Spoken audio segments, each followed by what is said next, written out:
tous, on est sur le concours Avenir 2023, la question 34. Question intéressante, ici on a une fonction f définie sur f, vous avez une expression un petit peu longue, avec de l'exponentielle à racine carrée du logarithme, et on vous propose l'équation de la tangente à la courbe de f au point d'abscisse 0. Il y a 4 propositions, dans ce concours Avenir, il faut savoir qu'il y a, c'est sûr, il y a une et une seule réponse qui est exacte, donc il y en a une des 4 qui est la bonne. Alors là, je vous encourage à chercher, donc mettez pause, pour regarder qu'est-ce que vous auriez répondu, ça peut aller très très vite. Alors, on va passer, nous, au corrigé. Donc, ici, comment est-ce qu'on va procéder pour aller vite? Ce concours à venir, c'est vraiment... Il y a beaucoup de questions en peu de temps, donc il faut aller vite. Il ne faut pas perdre trop de temps. Alors, souvent, les élèves, quand on demande équation de tangente, bien tout de suite, bien sûr, on pense à y égale f'. Alors, si c'est la tangente en petit a, on va penser à l'équation de la tangente. L'équation de la tangente, il y a f' de a, il y a f de a, donc on peut se lancer dans le calcul ici de f' de 0, qui va être assez long, parce qu'il va falloir dériver f. Mais regardez tout d'abord...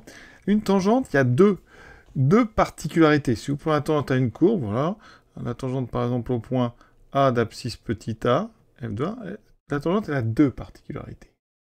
La première particularité, la plus importante finalement, c'est qu'elle va passer par le point considéré, d'accord? Donc il faut forcément que votre droite, quand petit x est égal à 1, le y donne bien f de a. Ça, c'est une première chose. Après, il faut la bonne pente. La pente, c'est f', mais il faut d'abord qu'elle passe par le point considéré.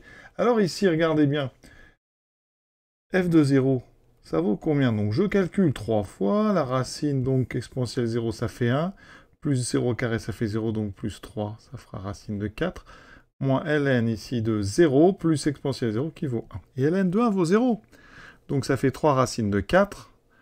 Moins 0, donc 3 racines de 4, ça fait 3 fois 2, ça fait 6. Ça veut dire que f de 0 est égal à 6. Donc, conséquence, la tangente dont on parle, donc la tangente au point d'abscisse 0, doit passer, c'est le plus important pour commencer, doit passer par le point, je vais l'appeler A, de coordonnées 0, 6. Donc, quand on remplace x par 0, eh bien, ça doit vous renvoyer y égale 6. Eh bien, regardez.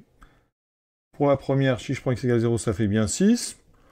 Pour la deuxième, si je prends x égale 0, ça fait 24, je l'élimine. La troisième, ça fera 4, je l'élimine. La quatrième, ça fera 24, je l'élimine. Donc là, rien qu'avec le fait que la tangente doit passer par le bon point, on peut éliminer les trois autres. Donc là, c'est très rapide. Et on n'a pas eu besoin, vous voyez, de calculer la dérivée. Donc pensez-y, parce que ça se vérifie très vite. Si jamais il y en a plusieurs qui ont un y égale à 6, eh bien là, il faut rentrer dans des considérations de pente. Et donc, pour le plaisir, eh bien, je vais vous calculer f'. Alors, ça va faire réviser un petit peu, parce qu'on a tout d'abord une racine carrée, racine de u. Je rappelle que la dérivée, c'est u' sur 2 racines de u, c'est une composée. J'aurai besoin du logarithme, je le donne tout de suite, ça sera fait. U' sur u, donc la dérivée. Ici, c'est donc 3. Ici, multiplié par... Alors, on a donc la dérivée de ce qu'il y a dedans, ce fameux u'. Donc, je dérive. Ça fait exponentielle x plus la dérivée d'x2, 2x. Dessous, il me restera 2 racines, donc de exponentielle x plus x2 plus 3, moins la dérivée du logarithme. C'est donc u' sur u, 2x plus exponentielle x sur u, donc x2 plus exponentielle x. Je calcule f' de 0. Ça me fait 3, ici 3 exponentielle 0, donc 3, sur 2 racines de 4. Parce que ici, on l'a déjà vu tout à l'heure, ça fait racine de 4. Moins 1 sur ici, exponentielle 0, donc 1. Ça fait donc, alors racine de 4, ça fait de 3 quarts. Moins 1.